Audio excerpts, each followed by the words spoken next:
نحمده ونصلي ونسلم على رسوله الكريم اما بعد فاعوذ بالله من الشيطان الرجيم بسم الله الرحمن الرحيم ولكل امة جعلنا منسكا ليذكروا اسم الله على ما رزقهم من بهيمة الانعام۔ احکام عید الاضحیٰ کے حوالے سے یہ چوتھا کلپ ہے اور اس میں ہم 4 موضوعات پر بات کریں گے: نماز عید، ذبح کے مسائل، گوشت کے مسائل، کال اور چمڑے کے مسائل۔ بنیادی طور پر 10 ذی الحجہ جس کو یوم النحر کہتے ہیں، 8 ذی الحجہ کو یوم الترویہ کہتے ہیں، 9 ذی الحجہ کو یوم عرفہ کہتے ہیں اور 10 ذی الحجہ کو یوم النحر کہتے ہیں۔ 10 ذی الحجہ عید الاضحیٰ کا دن ہے اور عید الاضحیٰ کے دن سب سے پہلے نماز عید کی تیاری کرنی چاہیے، اور سنت یہ ہے کہ غسل کرے، اچھے سے اچھا لباس جو میسر ہو وہ پہن لے، خوشبو لگائے، اور نماز عید سے پہلے افضل یہ ہے کہ کچھ نہ کھائے، اور یہی افضل ہے کہ نماز عید پڑھنے کے بعد واپس آ کر قربانی کرے اور قربانی کے گوشت سے صبح کا وہ کیا کہتے ہیں ناشتہ کرے۔ عید پر جاتے وقت تکبیرات پڑھنے کا اہتمام کرے، اللہ اکبر لا الہ الا اللہ اللہ اکبر وللہ الحمد۔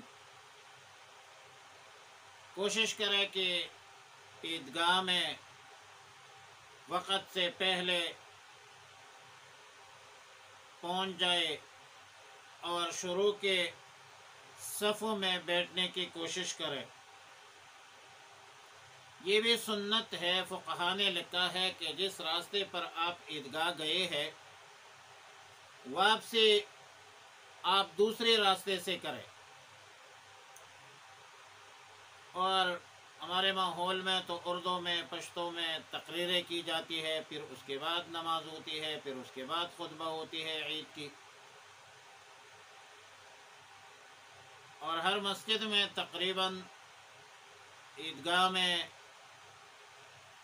امام صاحب، خطیب صاحب عید کی نیت بھی بتاتا ہے، نماز کا طریقہ بھی بتلاتا ہے۔ چلو ہم بھی بتلا دیتے ہیں کہ نماز عید کی نیت یہ ہے کہ 2 رکعت نماز عید الاضحیٰ مع تکبیرات واجبہ کی نیت کرتا ہوں، اللہ کے لیے منہ میرا خانہ کعبہ کی طرف اور پیچھے اس امام کے۔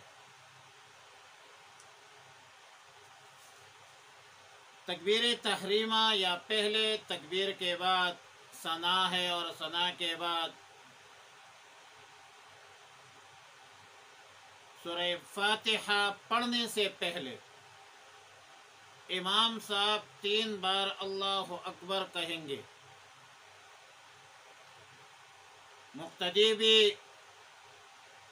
اللہ اکبر کہتے ہوئے کانوں تک ہاتھ اٹھائے، پہلے 2 بار تکبیرات پڑھتے وقت ہاتھ کھلا چھوڑ دے، اور تیسری تکبیر پڑھتے وقت ہاتھ باندھ لے، اور حسب معمول امام صاحب کے ساتھ امام صاحب کی امامت میں نماز پوری کرے، پھر دوسری رکعت میں سورہ فاتحہ اور قرأت سورت پڑھنے کے بعد رکوع جانے سے پہلے 3 تکبیرات پڑھنے ہوں گے۔ تینوں تکبیروں میں ہاتھ کانوں تک اٹھائے، اور چوتھی تکبیر میں جو رکوع والی تکبیر ہے وہ آپ رکوع میں چلے جائے، اور باقی نماز قید سلام امام بات مکمل کر، یہ نماز عید کی۔ نماز عید کا جو خطبہ ہے وہ نماز عید کے بعد ہوتا ہے،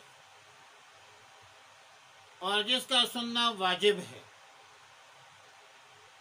بعض لوگ ترک واجب کرتے ہیں، گناہگار ہو جاتے ہیں، خطبہ سنے بغیر جو ہے چلے جاتے ہیں، تو خطبہ سننے کا اہتمام کیجیے، یہ واجب ہے۔ نماز عید کے بعد جانور ذبح کرنے کا ارادہ کرے، اور قربانی کا جانور ذبح کرتے وقت زبان سے نیت کرنا ضروری نہیں ہے، دل میں بھی پڑھ سکتا ہے قذافی الہندیہ جیسا کہ عالمگیری میں ہے، لیکن زبان سے پڑھنا یہ افضل ہے۔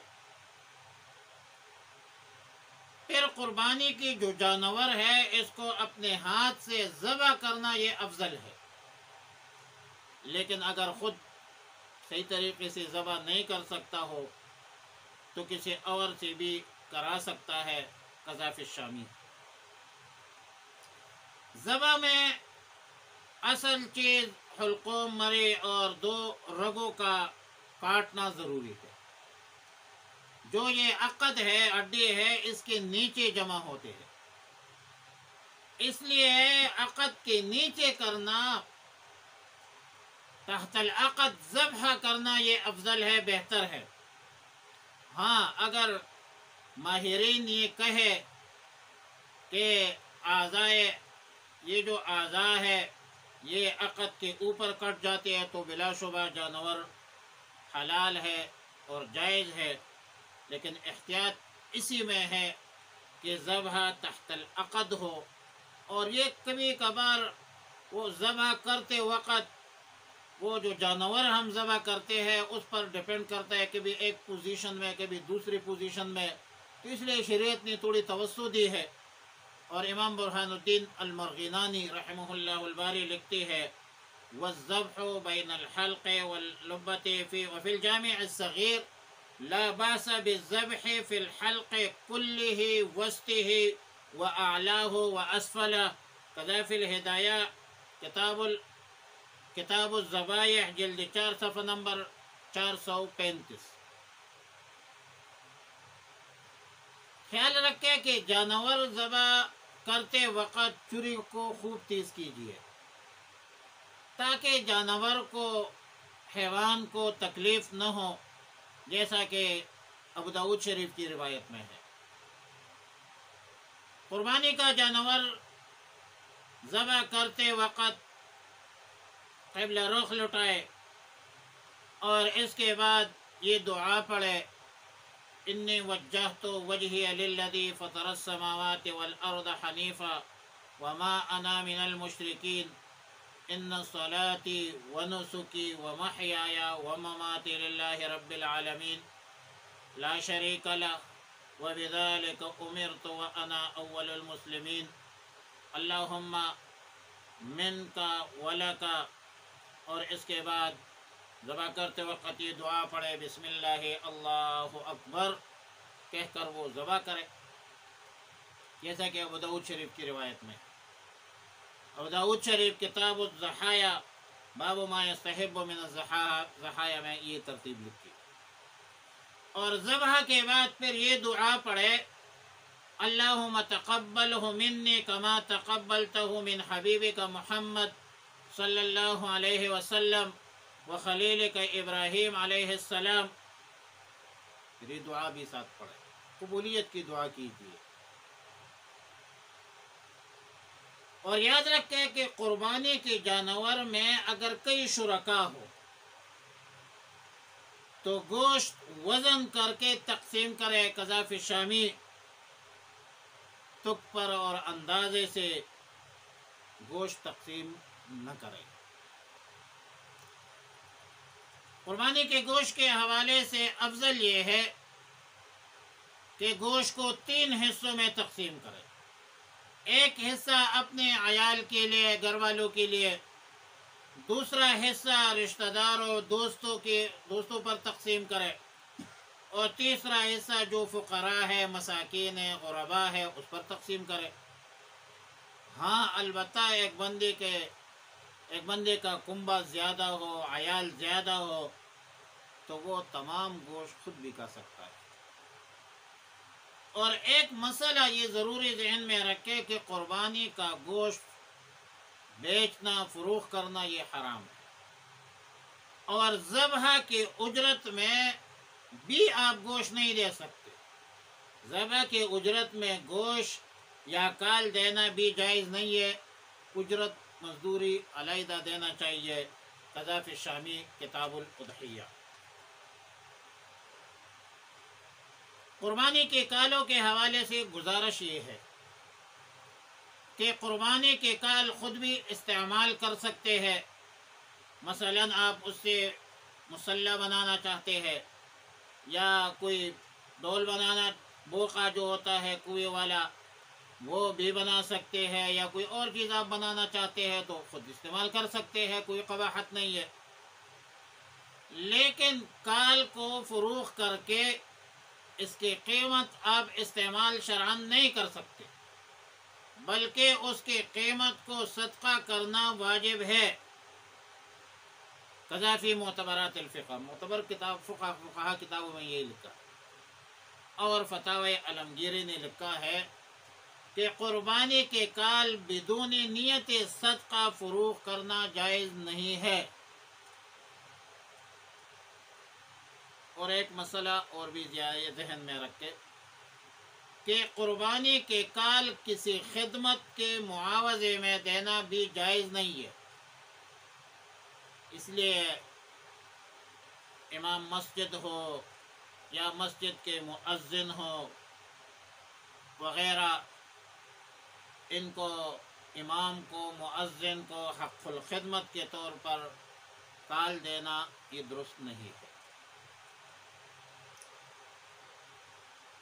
قربانی کے کالوں کا بہترین مصرف جو ہے وہ دینی مدارس ہے، جو مدارس آپ کے قرب و جوار میں ہیں،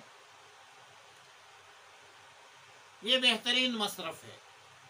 اس میں صدقہ کا ثواب بھی ہے، اشاعت دین بھی ہے، احیاء علوم دین بھی ہے، اور محتمم صاحب جو ہے اس رقم کو طلباء کرام پر خرچ کرے۔ ہاں ایک بات ضروری میں سمجھتا ہوں کہ ملازمین اور مدرسین کی تنخواہیں قربانی کے کالوں کے قیمت سے، پیسوں سے دینا یہ جائز نہیں ہے۔ اور یہ لکھا ہے مفتی اعظم پاکستان حضرت مولانا مفتی محمد شفیع صاحب نور اللہ مرقدہ نے جواہر الفقہ میں۔ وآخر دعوایا ان الحمدللہ رب